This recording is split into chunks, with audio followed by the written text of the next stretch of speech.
It's Homebrew coming at you with a beer review. Today is July 26th. We're going on the record. It's a Thursday, and I'm doing this review for a special Untapped friend. This is going out to Bob Huber. He is also known as the Burnside Bum, I believe, at least on Untapped. He's a good guy, man. He reviews some great beers on Untapped, and we were chatting back and forth about a few beers, and he brought one to my attention I hadn't grabbed from pFriem. It's the Hazy IPA. That's right, here it is, Hazy IPA from pFriem, and it's pretty fresh.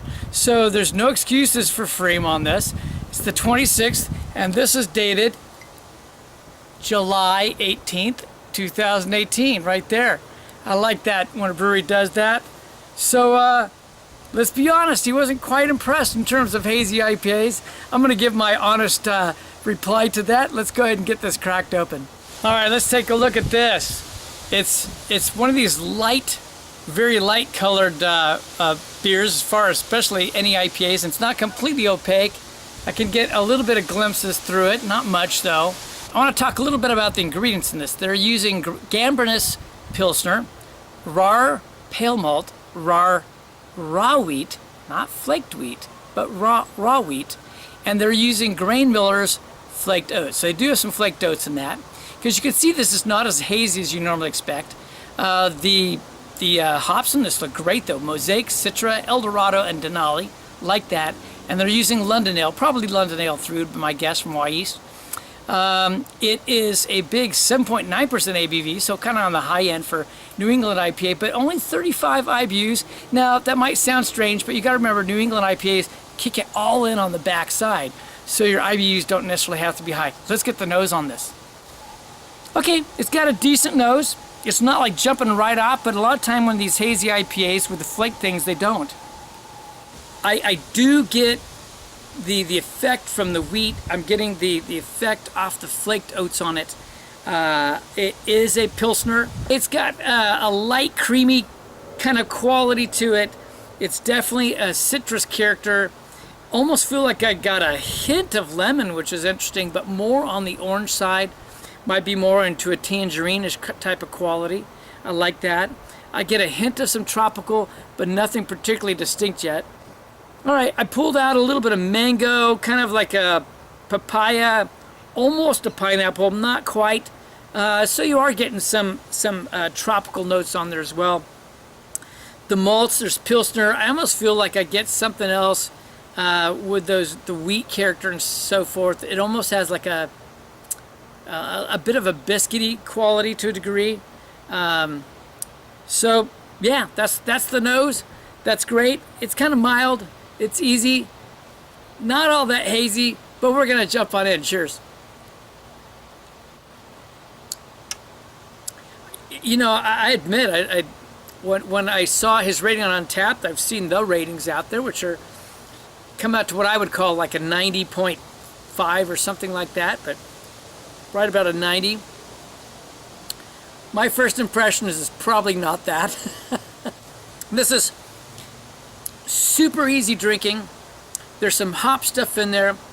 It's not like a big hop character that I normally expect out of a New England IPA. I just expect a boatload of hops being dumped in the backside. I've got one on tap.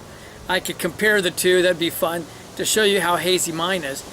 And the flavor is just really clean. It's easy drinking. This would be a way to break someone in on any IPAs if you had to do that.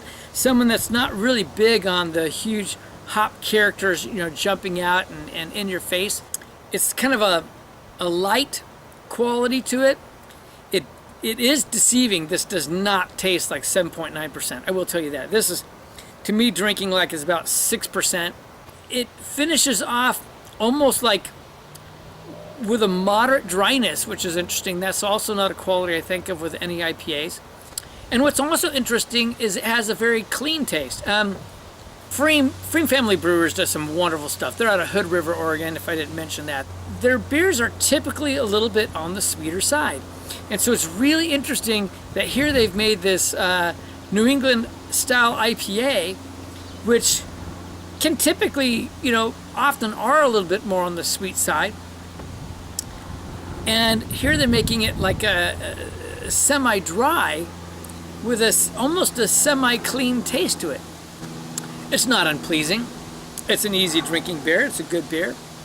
It's just, I've got to agree with you, Mr. Huber. I'd love to meet Bob, actually, because he just looks like a guy that has some great stories, right? I bet he does. But yeah, it's not jump off and really boom, go get ya. And a lot of their beers really are. They do make a lot of really easy drinking beers, which I appreciate. But they do some really big, bold beers as well. This is just as if they just felt like they needed to put an NEIPA out there because people kept telling them they need one. And they just didn't put a lot of effort into it. I mean, that's how it strikes me. So as far as flavors go, it's pretty much like what I described in terms of the nose. I mean, it pretty much follows that right on through. There's a light citrus. Almost feel like I get some kind of a light rind quality to it. I almost feel like there's just a hint of lemon in there still, and there's a little bit of orange quality. That mango's not as present. I can't say I necessarily get the papaya in the taste. I felt like I might have got some on the nose, and there's a little bit of that fluffy quality to it, if you will. But I think where they fall short on this myself is that they didn't use enough hops, and their malt bill just falls short a little bit. I think what happened is they got a 7.9 ABV because they attenuated it really low, leaving very little sweetness behind, which jacks up the alcohol levels, and that makes the beer dry out. I think that's exactly what they did. I gave you actually more of a Brewers review on this one, so I got to come up with some numbers. I'll be back. All right, so first we're going to go to NEIPAs, New England style IPAs. You can see I'm going to finish it. I topped it off. I'm not going to have problems doing that. It's not a bad beer by any means. It just doesn't quite fit the style, and that's the issue with this beer. I've got to get up an 83 in terms of style. Overall, I will go up a little bit. If I'm just not thinking style, I'm just thinking about something that I enjoy drinking. It's right in that mid-range type quality. Yeah, I can suffer through this just fine. But even then, it's just not distinct enough. It's not going to jump out. I'm not just going to run to get it out the shelf. For me, this kind of fell kind of right in the same place that Sierra Nevada fell when they tried to do their hazy NEIPA. It didn't cut the mustard. It didn't match the style, and then overall it just doesn't make it an outstanding beer. I'm going to give this an 85 overall, just a straight flat B. Here it is again. It is the Hazy IPA by pFriem Family Brewers out of Hood River, Oregon. Don't be discouraged by what I said. They make some amazing beers, wonderful beers. Go out and get the Framboise, or Framboise, however you want to say that. That's a beauty. They make some great sours and semi-sours, and they make some good IPAs, wonderful ones, and some good Belgians and other things. The best way to enjoy it is to go out to the brewery, out at Hood River, and get a taster set. Go with friends and get two. Really, that's what I encourage you to do. And try them, because I've done that with friends, and it's wonderful. This is Kevin at Clemens Homebrew saying life's too short to drink cheap beer, and I'll see you on the next beer review.